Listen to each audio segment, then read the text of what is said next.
Hello everybody, SAPs Info here. Hope you are well. Today I'll show you how to fix Google Pay not working.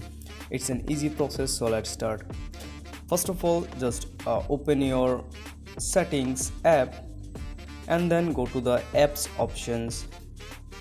After that, click to the see all apps or just search, just find Google Pay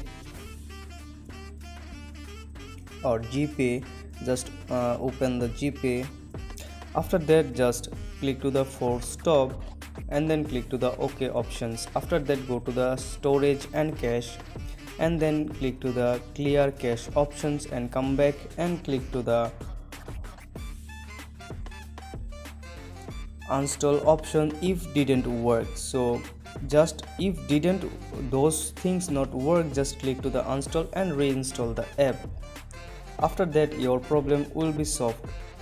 So hope this helps you. If this helps you, then don't forget to subscribe our channel for more informative videos.